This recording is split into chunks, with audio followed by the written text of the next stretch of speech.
नमस्कार, मैं हूं आपके साथ हर्षिता और आप देख रहे हैं स्टेट टुडे न्यूज। आइए शुरुआत करते हैं देश और प्रदेश की कुछ खास खबरों के साथ।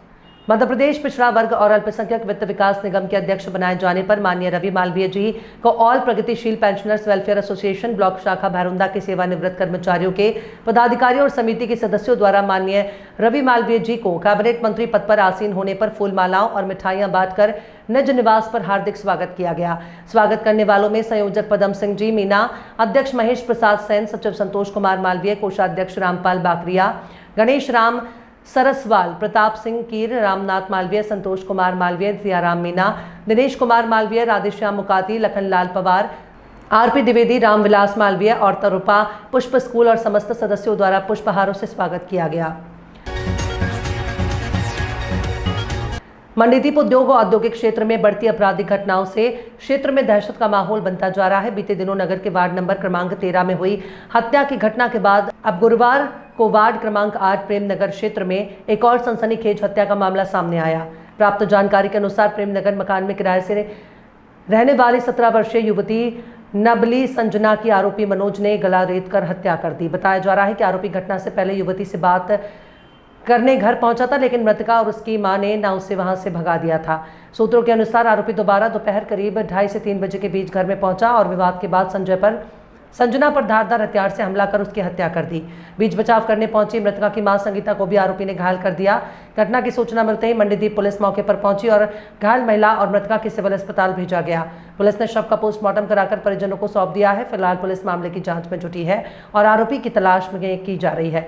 लगातार हो रही हत्याओं से मंडीदीप क्षेत्र में कानून व्यवस्था को लेकर लोगों में आक्रोश और भय का माहौल है। रामपुर महाबल मनसा बाबा के पास स्थित मां चैरिटेबल हॉस्पिटल के संचालक डॉक्टर पीके सिंह ने आयुष्मान भारत योजना को गरीबों के लिए वरदान बताया। डॉक्टर सिंह ने कहा कि आयुष्मान योजना से गरीब परिवारों को 5 लाख तक का मुफ्त इलाज मिल रहा है। पहले पैसे के अभाव में लोग गंभीर बीमारियों का इलाज नहीं करा पाते थे, लेकिन अब इस योजना से हजारों जिंदगियां बच रही हैं। उन्होंने सरकार का धन्यवाद करते हुए कहा कि ये गरीबों के लिए बहुत अच्छी पहल है। इससे आर्थिक रूप से कमजोर वर्ग को भी बड़े अस्पतालों में बेहतर इलाज की सुविधा मिल रही है। हमारा अस्पताल भी आयुष्मान कार्ड धारकों को सामाजिक भाव से सेवा दे रहा है। डॉक्टर पीके सिंह, ऑर्थोपेडिक सर्जन। आज मैं अपना सरकारी गवर्नमेंट में जब मैं था, उसके बाद रिटायर करने के बाद प्राइवेट नर्सिंग होम मेरा मां चैरिटेबल हॉस्पिटल के नाम से चलता है, जहां पे आयुष्मान से आच्छादित जितने हड्डी के मरीज को हम लोग 2019 से देख रहे हैं। और इस योजना का लाभ हमें लगता है कि जितने गरीब लोग हैं जो इतनी बड़ी बड़ी सर्जरी जैसे नी का प्रत्यारोपण, कूल्हे का प्रत्यारोपण और हड्डियों का टूट जाने के बाद कूल्हे का ऑपरेशन वो करा ले पा रहे हैं। इसमें मुख्य रूप से हमारा सेंट्रल गवर्नमेंट के द्वारा चलाई जा रही योजना, हमारे यशस्वी प्रधानमंत्री द्वारा किए गए ये सारे कार्य गरीबों के लिए वरदान साबित हो रहा है। क्या कहेंगे सरकार के लिए सर, जिस तरह सरकार इतनी बड़ी गरीबों के लिए योजना चलाया?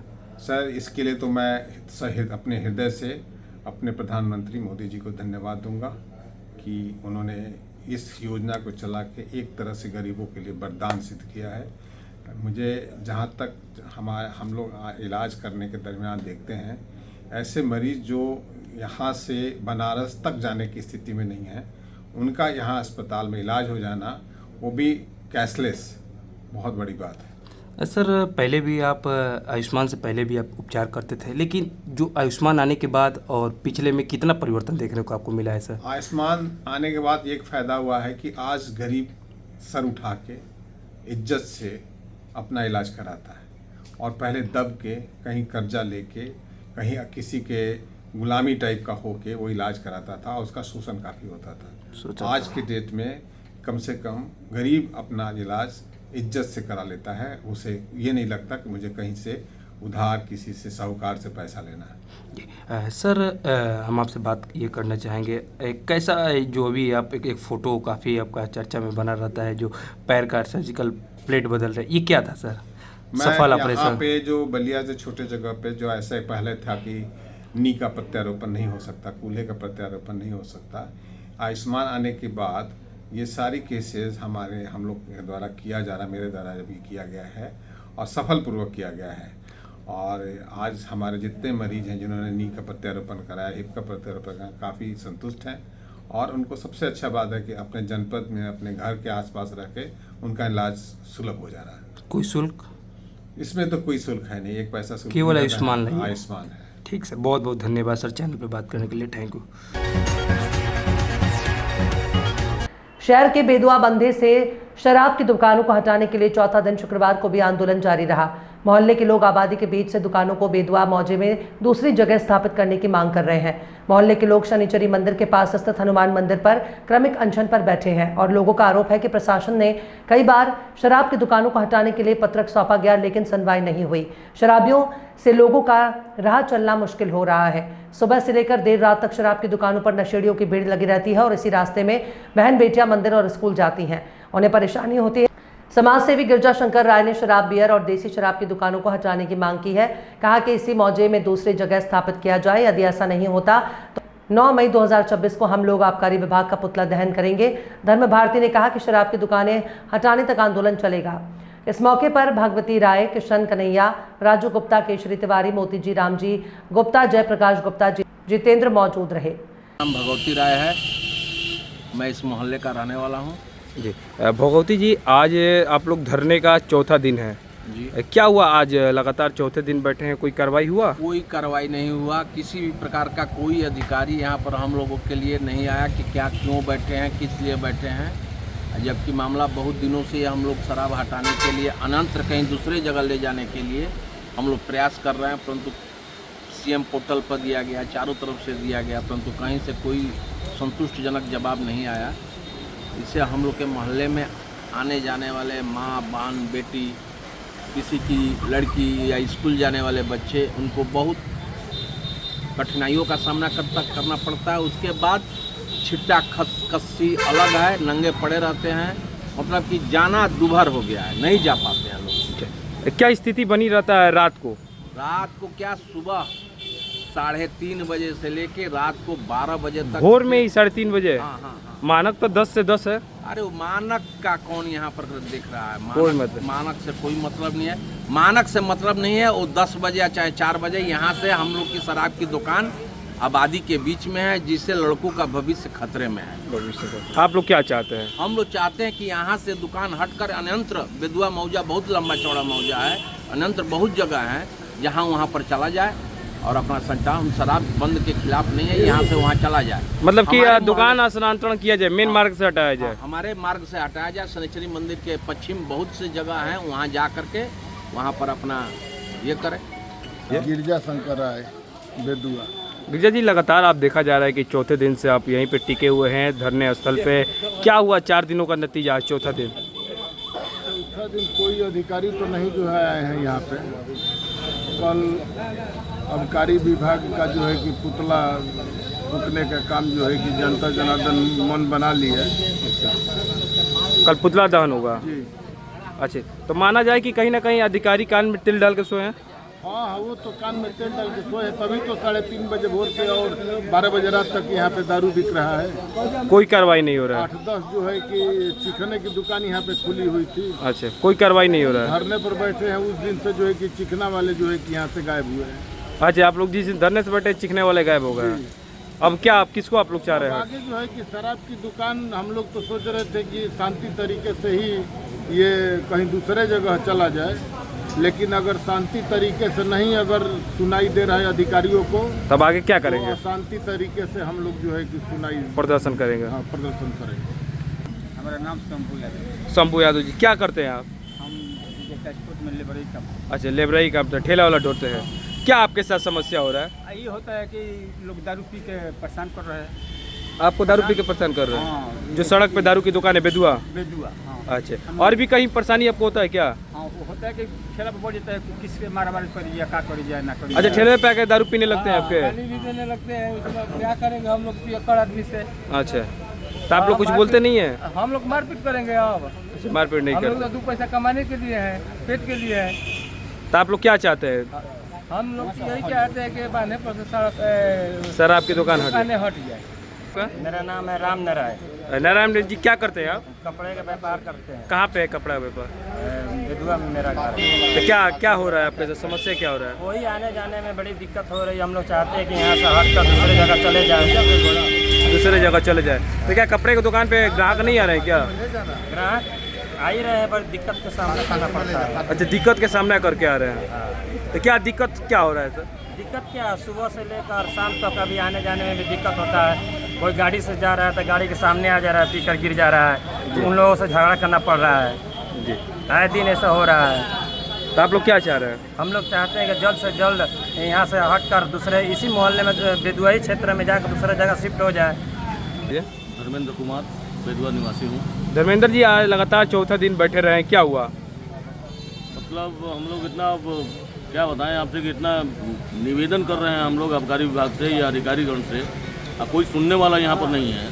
कि मतलब आज चौथा दिन है, तो 4 दिन से कि आप लोग आइए और हम लोगों के साथ दीजिए, कम से कम दारू की दुकानें यहाँ से हटाइए। अगर ऐसा हालत हमारी मांगें अगर पूरी नहीं हुई तो कल से यहाँ पर बहुत कुछ होगा। खास करके हम लोग यहाँ पुतला दहन करेंगे आबकारी विभाग का। कल से पुतला दहन भी होगा? एकदम पुतला दहन होगा। अब मतलब आक्रोश में आप लोग करेंगे? अब कर्मी खत्म कर देंगे? नहीं, कार्रवाई खत्म नहीं होगा। अगर बात नहीं मांगी तो पूरी आक्रोश के साथ हम लोग अब उत्तेजित होकर काम करेंगे। तो क्या पूरा बेदुआ बंधा के लोग? बेदुआ हमारे गांव के पूरे निवासी रहेंगे, हमारे कृष्णा नगर, बेदुआ, यारपुर और नीचे के लोग भी रहेंगे, काफी महिलाएं पुरुष सब रहेंगे। अब कल से सारे लोग धरने पे आ जाएंगे? सब धरने पे आएंगे। कृष्णा नाम है। कृष्णा जी, क्या समस्या हो रहा है? समस्या हो रहा है कि रास्ते में सब पीना खाना और सबका परेशानी, आने जाने में दिक्कत, महिलाओं को भी दिक्कत, मैंने घर का परिवार को लाने में रास्ते से सोचना पड़ता है कि परिवार को उधर से ले जाया जाए कि नहीं ले जाए, क्योंकि रास्ते में पीकर ही गिरे पड़े रहते हैं। यही सब परेशानी हो रही है। तो आप लोग क्या चाह रहे हैं? हम चाह रहे हैं कहीं मैंने कि थोड़ा बहुत हट कर कहीं खुल जाए, उससे कोई दिक्कत नहीं। मतलब कि मेन मार्ग से हट जाए? हाँ, एक ही सारे लोग, मुख्य रास्ता यही आने जाने का है, मुख्य मार्ग से हट जाए। हाँ, मुख्य मार्ग से थोड़ा बहुत इधर उधर हो जाए, कोई दिक्कत नहीं। रतलाम के औद्योगिक थाना क्षेत्र में मंगलवार को उस समय हाई वोल्टेज ड्रामा देखने को मिला जब एक गुमशुदा बालिका की बरामदगी के बाद उसके परिजनों ने थाने पर जमकर हंगामा किया। पुलिस ने तत्परता दिखाते हुए लापता बालिका को दस्तयाब किया था, जिसकी सूचना मिलते ही परिवार के लोग बड़ी संख्या में थाने पहुंच गए। परिजन बालिका को तुरंत अपने साथ ले जाने के लिए पुलिस पर दबाव बनाने लगे, जिसके कारण थाने के बाहर काफी देर तक गहमागमी और हंगामे की स्थिति बनी रही। पुलिस और परिजनों के बीच चले इस हंगामे के दौरान जब बालिका से बात की गई तो उसने अपने परिवार के साथ जाने से साफ इनकार कर दिया। बालिका की असहमति और सुरक्षा को ध्यान में रखते हुए पुलिस ने उसे परिजनों को सौंपने के बजाय वन स्टॉप सेंटर भेज दिया है। पुलिस का कहना है कि बालिका की सुरक्षा सर्वोपरि है और नियमानुसार आगामी कार्यवाही सुनिश्चित की जाएगी। कुछ लोगों को परिवार के द्वारा थाने का घेराव वगैरह किया गया था, हंगामा किया गया, क्या काम? थाना उद्योग क्षेत्र रतलाम में एक गुमशुदगी दर्ज हुई थी, जिसके तारतम्य में थाना उद्योग क्षेत्र पुलिस द्वारा बालिका की दस्तयाबी की गई। तो उस तारतम्य में जो है परिजनों के द्वारा ये बताया गया है कि वो बालिका को अपने साथ ले जाना चाह रहे थे, क्योंकि बालिका थी और वो अपने परिजनों के साथ प्रथम दृष्टया नहीं जाना चाहती। इस वजह से जो है वो परिजन जो है आपत्ति चाह रहे थे कि वो बालिका उन्हीं के साथ जाए। उस वजह से कुछ समय के लिए जो है वो थाने पे जो है बालिका से साथ बातचीत कर रही थी हम लोगों। इस तारतम्य में जो है पुलिस द्वारा परिजनों को और बालिका को समझाया गया और उसके बाद में जो है बालिका जो है अभी वन स्टॉप सेंटर, बालिका अपनी मर्जी से वन स्टॉप सेंटर।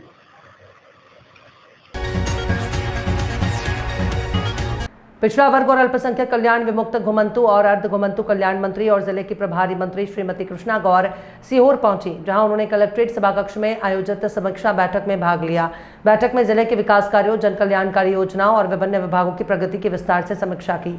इस दौरान अधिकारियों को योजनाओं का लाभ पात्र हितग्राहियों तक समय पर पहुंचाने और लंबित कार्यों को शीघ्र पूर्ण करने के निर्देश दिए गए। बैठक में विधायक श्री सुदेश राय, आष्टा विधायक गोपाल सिंह इंजीनियर, जिला भाजपा अध्यक्ष नरेश मेवाड़ा, जिला पंचायत अध्यक्ष श्रीमती रचना सुरेंद्र मेवाड़ा, नगर पालिका अध्यक्ष प्रिंस विकास राठौर, कलेक्टर श्री बालागुरु के, एसपी श्रीमती सोनाक्षी सक्सेना, जिला पंचायत सीओ श्रीमती सर्जना सिंह सहित अनेक जनप्रतिनिधि और अधिकारी कर्मचारी उपस्थित थे।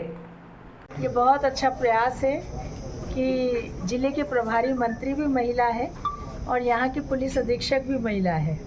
दीदी एडिशनल एसपी साहब भी, सीएसपी भी और एसडीओपी भी और जिला पंचायत सीओ भी सब महिला प्रधानमंत्री श्री नरेंद्र मोदी जी जिस प्रकार से नारी शक्ति वंदन अधिनियम के माध्यम से नारियों को राजनीतिक रूप से सशक्त कर रहे हैं, स्वाभाविक रूप से इस देश की मातृशक्ति का मनोबल बहुत बढ़ा हुआ है और आने वाली सदी 21वीं सदी महिलाओं की सदी होगी, ये तय है। मैम, आज की बैठक किस संदर्भ में थी और क्या निर्देश दिया? देखिए, आज की हमारी सीहोर जिले की समीक्षा बैठक मुख्यतः 4 बिंदुओं को लेकर थी, जिसमें प्रमुख रूप से हमारे जल गंगा संवर्धन अभियान का जिस प्रकार से पूरे जिले में काम चल रहा है, जो 19 मार्च से प्रारंभ हुआ था और 30 जून को संपन्न होगा, उसमें अभी तक कार्य की क्या प्रोग्रेस रही, किस प्रकार से काम हो रहा है और अब आगे आने वाले समय में और कितना काम जो शेष है वो कैसे होगा, उसकी हमने समीक्षा की है। दूसरा बिंदु हमारा था जिसमें प्रमुख रूप से इस भीषण गर्मी में ग्रामीण क्षेत्र और शहरी क्षेत्रों में पेयजल की क्या स्थिति है, उस पर विस्तार से विस्तृत चर्चा हमें करनी थी। हमारे सभी विभाग जो इस काम को देख रहे हैं वो अपने अपनी जिम्मेदारियों का निर्वहन किस प्रकार से कर रहे हैं, उन्होंने अपने अपने कामों का विस्तृत प्रेजेंटेशन यहाँ दिया। उसके साथ ही साथ तीसरा बिंदु हमारा था कि हमारे गेहूं की फसल का उपार्जन लगातार चल रहा है। इस उपार्जन में किसानों को किसी भी प्रकार की समस्या ना हो और सरकार जिस प्रकार की व्यवस्थाएं कर रही है उनका लाभ किसानों को मिल रहा है नहीं, इसकी समीक्षा करनी थी, उस पर भी हमने विस्तार से चर्चा की। और चौथा, हमारे इस जिले में जिला प्रशासन, पुलिस प्रशासन या अन्य विभागों के माध्यम से जो भी नवाचार किए गए हैं उन नवाचारों की चर्चा करनी थी, ताकि सरकार योजनाओं के अलावा भी समाज को साथ में लेकर नवाचार के माध्यम से समाज में बेहतर काम कर रही है। यह हम सबको लोगों को प्रेरित भी करना है, प्रेरणा भी देना है और बताना भी है।